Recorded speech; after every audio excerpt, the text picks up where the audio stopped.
الحمدللہ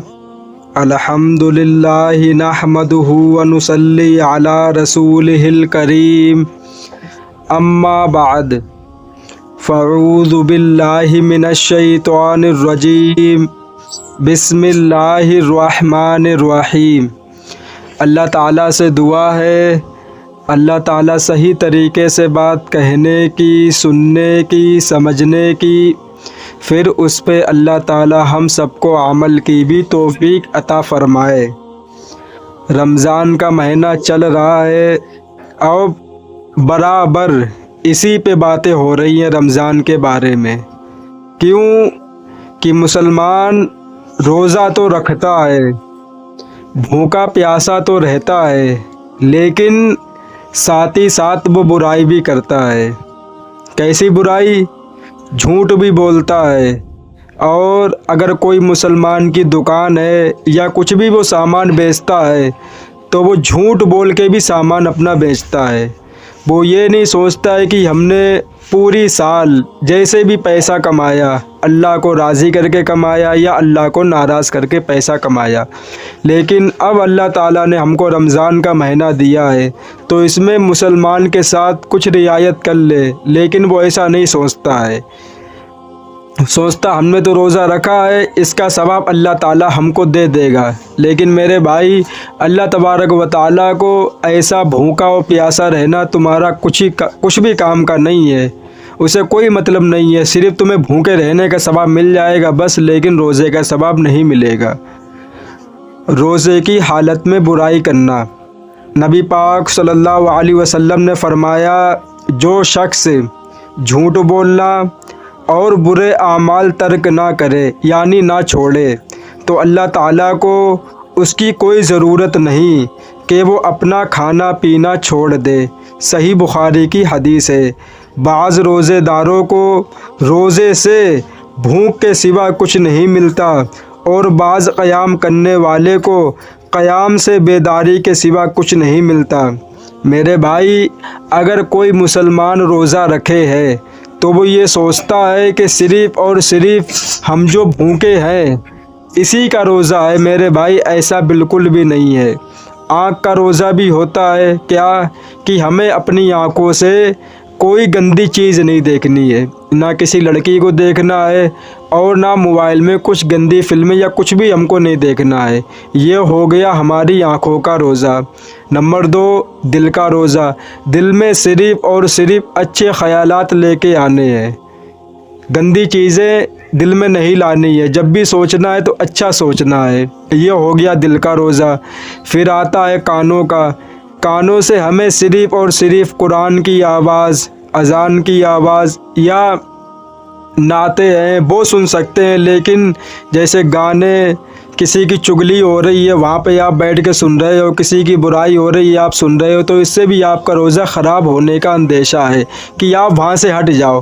آپ نہیں بول رہے لیکن آپ سن تو رہے ہو کہ وہ لوگ کیا کہہ رہے ہیں۔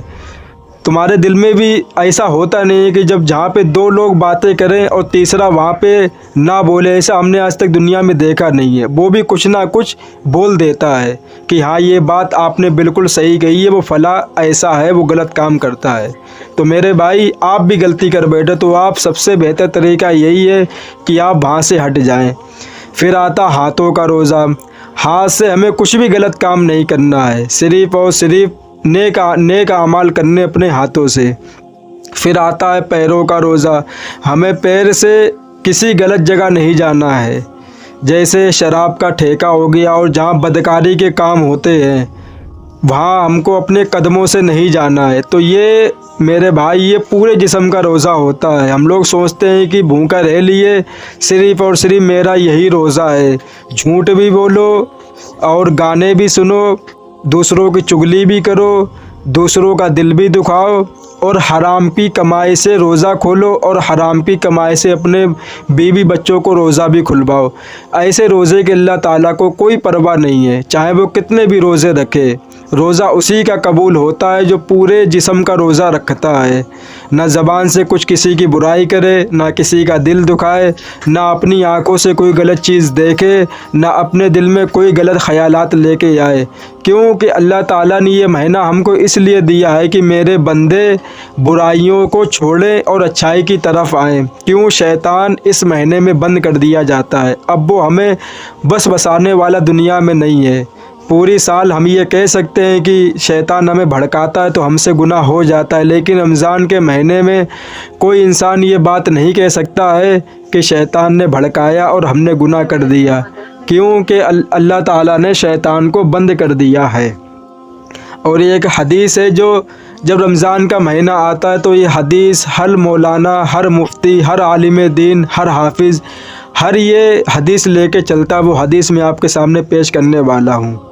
ایک بار موسیٰ علیہ السلام نے اللہ تعالیٰ سے پوچھا، یا اللہ، جتنا میں آپ کے قریب ہوں، آپ سے باتیں کر سکتا ہوں، اتنا کوئی اور قریب ہے؟ اللہ تعالیٰ نے فرمایا، اے میرے پیارے موسیٰ، آخری وقت میں ایک امت محمد کی ہوگی، اور اس امت کو ایک مہینہ ایسا ملے گا جس میں وہ خشک ہونٹ، پیاسی زبان، سوکھی ہوئی آنکھیں، بھوکے پیٹ جب افطاری کرنے بیٹھیں گے تب میں ان کے بہت قریب ہوں گا۔ موسیٰ، تمہارے اور میرے درمیان 70 پردوں کا فاصلہ ہے، لیکن افطار کے وقت اس امت اور میرے درمیان ایک پردے کا فاصلہ بھی نہیں ہوگا، اور جو دعا وہ مانگیں گے اسے قبول کرنا میری ذمہ داری ہوگی۔ سبحان اللہ! رمضان کے مہینے میں اللہ تبارک و تعالی اپنے بندے کے پاس اتنا قریب آ جاتا ہے۔ جب اللہ تعالیٰ موسیٰ علیہ السلام سے باتیں کرتے تھے تو وہاں پہ 70 پردوں کا فاصلہ ہوتا تھا، لیکن اللہ تعالیٰ نے فرمایا کہ جب میرا بندہ افطار کرتا ہے تو میرے اور اس کے بیچ میں ایک پردے کا بھی فاصلہ نہیں ہوتا ہے، اور جو دعا وہ مانگتا ہے اسے قبول کرنا میری ذمہ داری ہوتی ہے۔ اور اللہ تعالیٰ یہ بھی فرماتا ہے کہ ہمیں شرم آتی ہے کہ جب کوئی بندہ میرے سامنے ہاتھ پھیلائے اور ہم اس کو خالی ہاتھ لوٹا دیں۔ اللہ کو شرم آتی ہے کہ کوئی میرے سامنے ہاتھ پھیلائے، کوئی جھولی پھیلائے اور ہم اس کو خالی ہاتھ لوٹا دیں۔ تو میرے بھائی، رمضان میں ہمیں زیادہ سے زیادہ دعا مانگنی چاہیے۔ کیوں؟ اللہ تعالیٰ مغرب کی نماز کے بعد، عشاء کی نماز کے بعد آسمان پہ صدائیں لگاتا ہے، کوئی ہے جو ہم سے مانگے ہم اس کو معاف کریں، اور ایسے بولتے بولتے صبح تک ٹائم ہو جاتا ہے فجر کا، تب یہ صدا بند ہو جاتی ہے۔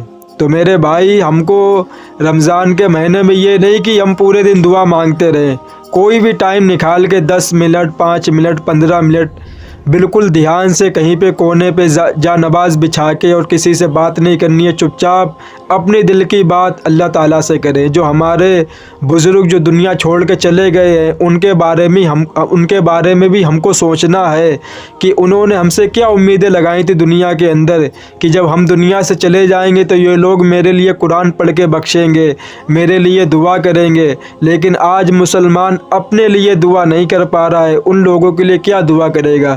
اسی لیے کہتے ہیں کہ ماں باپ کو چاہیے کہ اپنی اولادوں کو بھی قرآن مجید پڑھائیں۔ کیوں؟ کہ جب کسی کا انتقال ہو جاتا ہے تو صرف رونے کے لیے لوگ آ جاتے ہیں، لیکن نہ اس کے پاس اتنا ٹائم ہوتا ہے کہ اس کو قرآن مجید پڑھ کے بخشیں، یا اس کو نماز پڑھ کے بخشیں، یا اس کو صدقہ کر کے بخشیں، صرف اور صرف وہ اپنے کام میں لگے رہتے ہیں۔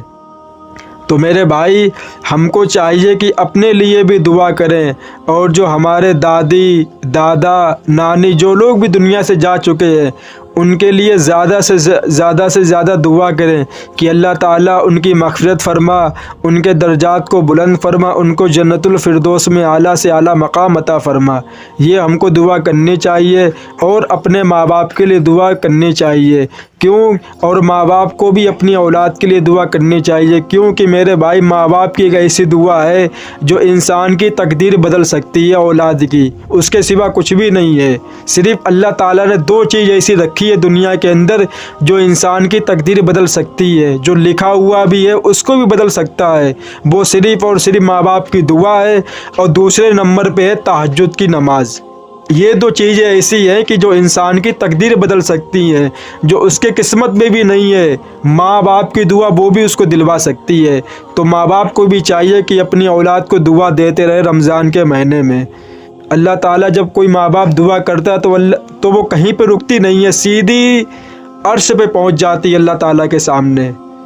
تو میرے بھائی ہم اپنے ماں باپ کے لیے دعا کریں، اور ماں باپ کو بھی چاہیے کہ اپنی اولادوں کو بھی دعا دیتے رہے، کہ یہ رمضان مبارک کا مہینہ چل رہا، رحمتوں والا مہینہ ہے۔ اللہ تعالیٰ اس میں بہت جلدی دعا بھی قبول کرتا ہے، بہت جلدی عطا بھی کر دیتا ہے۔ کیوں؟ اتنی بابرکت مہینہ ہے یہ، اس کی جتنی فضیلت بیان کریں اتنی کم ہے۔ کیوں؟ کہ پوری سال جنت کو سجایا جاتا ہے، کس کے لیے؟ صرف اور صرف رمضان کے لیے۔ جہنم کیوں بند کری جاتی ہے؟ رمضان کے لیے۔ رمضان کا مہینہ چالو ہوتا ہے، جہنم کے دروازے بند، شیطان کو بند۔ ایک صدقہ 1 روپیہ دیتا کوئی انسان تو اس کو 70 روپیوں کے برابر ثواب ملتا ہے۔ اگر کوئی سنت پڑھتا ہے تو اس کو فرض کے برابر ثواب ملتا ہے، اور کوئی فرض نماز پڑھتا ہے تو اس کو 70 فرض نماز برابر ثواب ملتا ہے۔ اتنی فضیلت ہے اللہ تعالیٰ نے، ہر چیز بڑھا دی رمضان کے مہینے میں اللہ تعالیٰ نے۔ لیکن پھر بھی کچھ مسلمان بھائی ایسے بھی ہیں دنیا کے اندر جنہیں اس مہینے سے کوئی مطلب نہیں ہے، وہ سوچتے ہیں کہ ہمیں ہمیشہ اس دنیا میں رہنا ہے۔ ایسا بالکل بھی نہیں ہے میرے بھائی۔ ویڈیو کچھ لمبی ہو گئی ہے، لیکن جب رمضان کے بارے میں بات ہوتی ہے تو من کرتا ہے بولتے رہیں، لوگوں کو بتاتے رہیں کہ کتنی بڑی فضیلت ہے رمضان کے مہینے کی۔ اور گانے بھی لوگ سنتے ہیں، روزہ کھولا اس کے بعد وہ سوچتے ہیں کہ رمضان ختم، گانے بجا دیے۔ یہ کون سی بات ہے؟ وہ سوچتے ہیں کہ جب تک روزہ ہے تبھی تک ہم نہ فلم دیکھ سکتے ہیں، نہ گانے سن سکتے ہیں، نہ گالی بک سکتے، کچھ نہیں کر سکتے۔ روزہ کھولنے کے بعد گالی بھی بکو، گانے بھی سنو، گندی فلمیں بھی دیکھو، اور ٹی وی بھی دیکھو، ہر چیز دیکھو۔ ایسا بالکل بھی نہیں ہے میرے بھائی۔ ہمیں پورا مہینہ ایک طریقے سے گزارنا ہے، بس بالکل چھوڑ دینا ہے برائیوں کو۔ یہ عہد کرنا ہے کہ جب رمضان ہٹے گا تو ہم بھی 5 ٹائم کی نماز پڑھتے رہیں گے پوری سال۔ ایسا ہمیں رمضان گزارنا، یہ نہیں کہ بس رمضان میں ٹوپی سر پہ، اس کے بعد ٹوپی پتہ نہیں کہاں ہے اور کرتا پائجامہ پتہ نہیں کہاں ہے۔ ایسا نہیں ہونا ہے۔ کتنی شہری آتی ہیں کہ 1 مہینے کا مسلمان آ رہا ہے، شرم آتی جب کوئی یہ بات کہتا ہے کہ انسان بتاؤ صرف 1 مہینے نماز پڑھتا ہے، وہ بھی رمضان کے مہینے میں، اس کے بعد اسے نہیں پتہ کہ نماز کب ہو رہی ہے۔ اور سب سے زیادہ مغرب کی نماز پوچھتے ہیں لوگ کتنے بجے نماز ہے مغرب، کتنے بجے نماز ہے مغرب کی، اور فجر کی نماز کیوں؟ کہ اس کو کھانا ہے اس لیے۔ اس کے بعد وہ نہیں پوچھتا ہے کہ مغرب کب ہو رہی ہے، کوئی نہیں پوچھتا دنیا کے اندر کہ فجر کب ہو رہی ہے اور مغرب کب ہو رہی ہے۔ تو اللہ تعالیٰ سے دعا ہے اللہ تعالیٰ ان باتوں پہ ہم سب کو عمل کی توفیق عطا فرمائے۔ وآخر الدعوانا وللحمد للہ۔